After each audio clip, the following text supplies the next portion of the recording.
নমস্কাৰ বন্ধুসকল, আজি 5 ছেপ্টেম্বৰ মানে আজি শিক্ষক দিৱস। আজি আমাৰ শ্ৰদ্ধাৰ ছাৰ সৰ্বপল্লী ৰাধাকৃষ্ণন দেৱৰ আজি জন্মদিন। তেওঁ 1888 চনৰ এই 5 ছেপ্টেম্বৰ তাৰিখে জন্মগ্ৰহণ কৰিছিল। তেওঁ অকল এজন শিক্ষাবিদ নাছিল, তেওঁ আমাৰ ভাৰতৰ এজন ৰাষ্ট্ৰপতি আছিল। তেওঁ আমাৰ ভাৰতবৰ্ষত শৈক্ষিক দিশখনত বহুতো অৱদান আগবঢ়াই গৈছে। আৰু আমি মানে যেতিয়া কলেজত বা স্কুলত আছিলোঁ, তেতিয়া এই 5 ছেপ্টেম্বৰ দিনটোৰ কাৰণে অধীৰ আগ্ৰহেৰে অপেক্ষা কৰি আছিলোঁ। তেতিয়া হয়তো ভালকৈ বুজা নাছিলোঁ যে আচলতে 5 ছেপ্টেম্বৰ দিনটোত কি মানে শিক্ষক দিৱস কি, তেতিয়া সিমান এটা ভালকৈ বুজা নাছিলোঁ। আমি খালি চেলিব্ৰেট কৰিব লাগে, চেলিব্ৰেট কৰিছোঁ। যিসকল শ্ৰদ্ধাৰ শিক্ষাগুৰু আছে তেওঁলোকক আমি সিদিনা কলম উপহাৰ দিছোঁ। আমি মানে চবকেইটা ষ্টুডেণ্ট মিলি খানা খাইছোঁ, কিবা কৰিছোঁ। কিন্তু আজি যেতিয়া আনুষ্ঠানিক শিক্ষা সামৰি বাস্তৱ কৰ্মক্ষেত্ৰখনত যেতিয়া সোমাইছোঁ, তেতিয়াহে সেইসকল শিক্ষাগুৰুক বৰকে মিছ কৰি আছোঁ, বৰকে মনত পৰে। আজিৰ এই শিক্ষক দিৱসৰ সন্ধিক্ষণত মোৰ জীৱনত যিসকল শিক্ষাগুৰুক লগ পাই আহিছোঁ, যিসকল শিক্ষাগুৰুৱে মোক এই আজিৰ পৰিৱেশত থিয় কৰাইছে, তেওঁলোকক মই আজিৰ এই শিক্ষাগুৰু দিৱসৰ সন্ধিক্ষণত তেওঁলোকক প্ৰণাম জনাইছোঁ, শ্ৰদ্ধা জনাইছোঁ। আচলতে মা দেউতাই আমাক জন্ম দিয়াৰ পিছৰে পৰা তেওঁলোকে আমাক এই পৃথিৱীখনত যোনটো জ্ঞান, আমি যোনটো আজি জ্ঞান পাই আছোঁ, সেইটো জ্ঞানৰ চকু তেওঁলোকেই আমাক ফুটাই দিছে। আজি আমাৰ মাজৰ পৰা বহুতো শিক্ষাগুৰু হেৰাই গ'ল, তেওঁলোক অজান দেশলৈ গুচি গ'ল। আজি অলপ কেইদিনমান আগতে মই যিখন হাইস্কুলত পঢ়িছিলোঁ, তাৰে আমাৰ এজন শিক্ষক স্বৰ্গীয় চফেৰ আলী ছাৰ আমাৰ মাজৰ পৰা গুচি গ'ল। আল্লাহ ভগৱানৰ ওচৰত মানে দুৱা প্ৰাৰ্থনা কৰোঁ যাতে তেখেতৰ আত্মাই শান্তি লাভ কৰে। আমি যিসকলে শিক্ষক বুলি ক'লে অকল বিদ্যালয় বা কলেজ বা ইউনিভাৰ্চিটিৰ শিক্ষকক বুজোঁ, সেইটো কথা নহয়। আমাৰ জীৱনৰ প্ৰথম শিক্ষক হ'ল আমাৰ পেৰেণ্টছ, মানে আমাৰ মা দেউতা। আমি তেওঁলোকৰ পৰা বহুত কিবা কিবি শিকোঁ। মোৰ দেউতাই মই সৰু থাকোঁতে এখন কিতাপ আনি দিছিলে, যোনখন আছিলে আপোনাৰ অসমীয়াৰ পৰা ইংৰাজী কেনেকৈ শিকে। আচলতে কিতাপখনত এনেকুৱা আছিল, অসমীয়া বৰ্ণকেইটা লিখা আছিলে, ইংৰাজী এলফাবেট লিখা আছিলে, ইংৰাজী লেটাৰ লিখা আছিলে।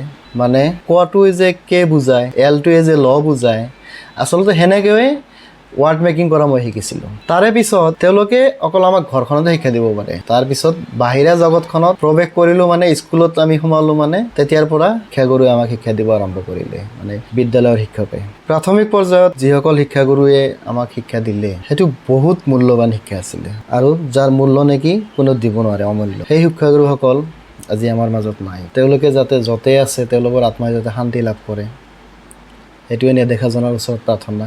মই আজি মোৰ পাৰ্চনেল লাইফৰ কথা কৈছোঁ।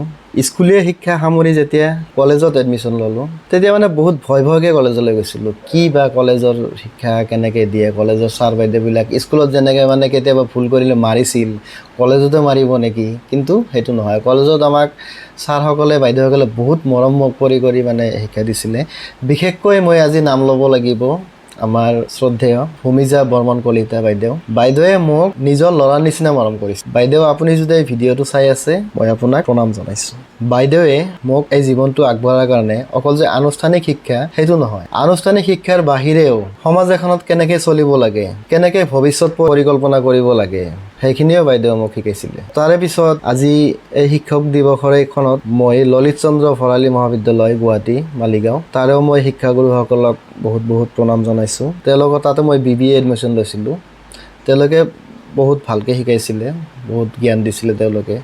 তাৰে পিছত গোৱালপাৰা আইন মহাবিদ্যালয়ৰ ছাৰ বাইদেউসকলে ইমান মৰম কৰি আমাক পঢ়াবিলাক শিকাইছিলে, যোনটো নেকি আজি বাস্তৱ ক্ষেত্ৰত প্ৰয়োগ কৰি তাৰে মানে খোলাখুলি কথাত ক'ব গ'লে তাৰে জীৱিকা নিৰ্বাহ কৰি আছোঁ। আজি আমাৰ শ্ৰদ্ধাৰ জিতেন ছাৰ, অনুপ কুমাৰ ছাৰ, আমাৰ যিসকল ছাৰ বাইদেউ মানে ল কলেজত আছে, চবেই আমাক বহুত মৰম কৰি শিকাইছে।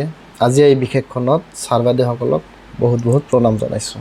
আচলতে মোৰ মতে শিক্ষক বুলি ক'লে যে অকল আনুষ্ঠানিক শিক্ষা, স্কুল বা কলেজৰ শিক্ষক, মই কিন্তু সেইটো নাভাবোঁ। আমাৰ এই জীৱন প্ৰক্ৰিয়াত আমি যাৰ পৰা এটা নতুন কথা শিকোঁ, নতুন বস্তু এটা জানো, মোৰ মতে সেই প্ৰত্যেকগৰাকীয়ে আমাৰ কাৰণে এজন শিক্ষক। বন্ধুসকল, আজিৰ ভিডিঅ'টো এইখিনিয়ে আছিলে। শ্ৰদ্ধাৰ শিক্ষাগুৰুসকলৰ ওচৰত যায় আশীৰ্বাদ ল'ব নোৱাৰিলেও মনৰ পৰা তেওঁলোকৰ পৰা আশীৰ্বাদ বিচাৰিছোঁ। ছাৰ বাইদেউসকলে সদায় আমাক আশীৰ্বাদ কৰিব। আপোনালোকৰ আশীৰ্বাদ পালে আৰু বহুত কিবা কিবি কৰিবৰ কাৰণে চেষ্টা কৰিম। জীৱনটো আপোনালোকৰ আশীৰ্বাদ নোহোৱাকৈ কেতিয়াও আগ নাবাঢ়ে।